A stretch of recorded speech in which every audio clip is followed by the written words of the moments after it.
হযরত পীর চরকিশা বাবার ৭৪তম বার্ষিক ওরস মাহফিল সম্পন্ন। বিভিন্ন ধর্মীয় কর্মসূচির মধ্য দিয়ে সোনাইয়ের শহীদপুরে সম্পন্ন হল হযরত পীর চরকিশাহ বাবার ৭৪তম বার্ষিক ওরস মাহফিল। শনিবার বাবার মোকাম প্রাঙ্গণে এই উপলক্ষে অনুষ্ঠিত হয় ওয়াজ মাহফিল। সকালে পবিত্র কিরাত ও গজলের মাধ্যমে ওরস মাহফিলের সূচনা হয়। রাত ৮টা থেকে আমন্ত্রিত ওলামা ও অতিথিরা ধর্মীয় বক্তব্য উপস্থাপন করেন। ফজরের নামাজের পর আখেরি মোনাজাত ও শিরোনি বিতরণের মাধ্যমে ওরস মাহফিলের সমাপ্তি ঘটে। ওরস মাহফিলের সার্বিক কর্মসূচি সম্পর্কে সংবাদ মাধ্যমের সামনে বক্তব্য রাখেন চরকিশা বাবা মোকাম ডেভেলপমেন্ট কমিটির সভাপতি আফজল হোসেন লস্কর ও সম্পাদক গুলবাহার হোসেন বড়ভূইয়া। জাতি ধর্ম বর্ণ নির্বিশেষে সবাই অনুষ্ঠানে সাহায্য সহযোগিতা করেছেন বলে জানান তারা।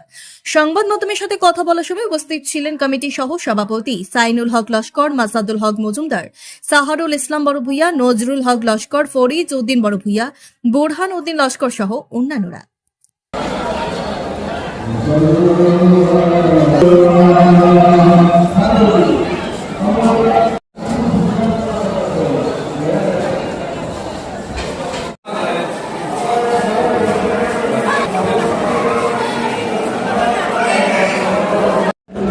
আসসালামু আলাইকুম রহমতুল্লাহি বরকাতুহু।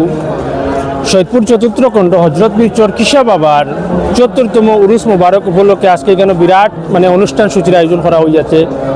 চরকিশা বাবার মুকাম শুধু বরাকবিলি নয়, সমস্ত উত্তর পূর্ব ভারতের একটি ঐতিহ্যবাহী আস্থার স্থল, যেখানে জাতি ধর্ম বর্ণ নির্বিশেষে সব লোকের মানুষ এসে এখানে উপকৃত হয়েছেন। আল্লাহর একজন অলির খুব বেশি আল্লাহর একজন বুলন্দ অলির দরজা, এটা অলির রোজা। সবাই বিপদে আপদে এখানে আসে, আল্লাহর কাছে দোয়া করে ওনার উসিলা নিয়ে, এবং সবাই উপকৃত হয়। আজকে আমরা এখানে ওনার বাৎসরিক উরুস মেহফিল এখানে আমরা আয়োজিত করেছি। এখানে শতাধিক মানুষ উপস্থিত হয়েছেন এবং আল্লাহ তাআলা যেন সবাইকে ওনার চরকিশা বাবার ফয়েজ দ্বারা সবাইকে ফয়জিয়াত করেন এবং সকলের আশা কামনা পূরণ করেন। ওয়ালাইকুম সালাম রহমতুল্লাহ। তো অদ্য সকাল ৮ ঘটিকা হইতে এখানে কিরাত মহফিল, নাত মহফিল আরম্ভ হয়েছে।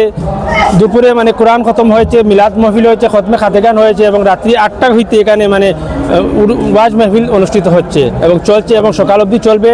বাদ ফজর এখানে দোয়ার শেষে এখানে সিন্নি বিতরণ করা হবে।